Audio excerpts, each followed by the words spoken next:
North Korea के Kim Jong Un ने कहा है कि न्यूक्लियर वेपन बनाने का जो प्रोग्राम है उसको कभी भी शट डाउन नहीं करेंगे। एक तरह से उसकी बात सही भी है। उसने ये कहा है कि जो बड़े बड़े देश हैं जैसे अमेरिका, खास करके अमेरिका देश ऐसा देश है जो जिस कंट्री के पास न्यूक्लियर पावर नहीं है या न्यूक्लियर वेपन नहीं है उस कंट्री पे वो कभी भी हमला कर सकता है और उसके जो नेचुरल रिसोर्स है उन पे कभी भी कब्जा कर सकता है। और ये वास्तव में सही बात है। अगर आज अपन इंडिया के संदर्भ में भी देखें तो अगर इंडिया के पास ये न्यूक्लियर वेपन नहीं होता तो इंडिया को एनी टाइम दुश्मनों से खतरा रहता। आज किसी की हिम्मत नहीं है कि वो इंडिया की तरफ आंख उठा के देख ले। तो उसने ये कहा है कि हम ये जो हमारा हथियार है ये युद्ध के लिए नहीं है, ये हमारा हथियार शांति के लिए है। क्योंकि जब तक हमारे पास ये न्यूक्लियर वेपन रहेगा तब तक किसी की हिम्मत नहीं होगी कि वो हम पे युद्ध थोपे।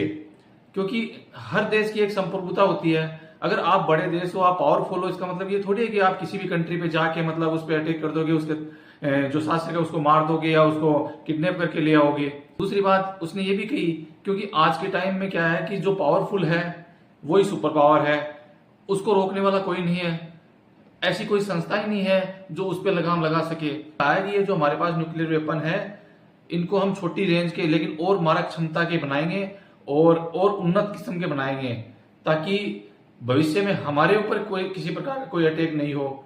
और उसकी ये बात मुझे तो सटीक लगती है आज के संदर्भ में, क्योंकि ईरान के पास अगर ईरान अगर न्यूक्लियर पावर होता आज के टाइम में तो अमेरिका और इजराइल की हिम्मत नहीं होती कि वो ईरान पे अटैक कर दे। अभी भी उसकी तो लगी पड़ी है वैसे, क्योंकि ईरान ने उनकी हालत खराब कर दी है। हर कंट्री ये चाहता है कि मेरे पास न्यूक्लियर पावर हो।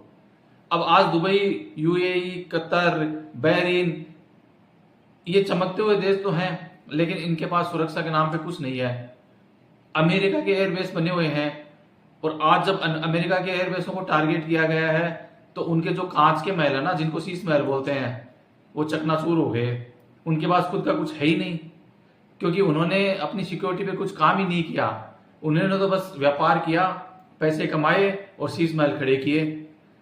आज की तारीख में ये हो गया कि दुबई से लोग बाग जो बड़े बड़े बिलियनियर थे वो अपना इन्वेस्टमेंट वापस निकाल रहे हैं। तो किसी भी कंट्री के पास आज की डेट में यह है कि न्यूक्लियर पावर होना बहुत जरूरी है, तभी इस विश्व में शांति रहेगी।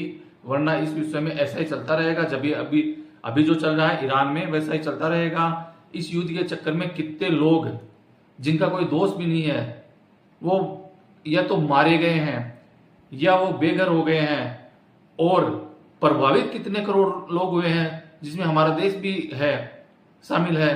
तो सोचो मतलब कितना प्रभाव पड़ रहा है, जिसमें इन कंट्रियों का कोई लेना देना ही नहीं है।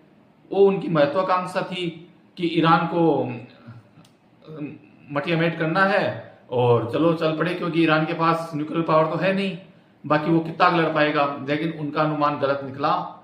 ईरान ने बहुत अच्छा मुंह तोड़ जवाब दिया है। आज अमेरिका के लेने के देने पड़ गए।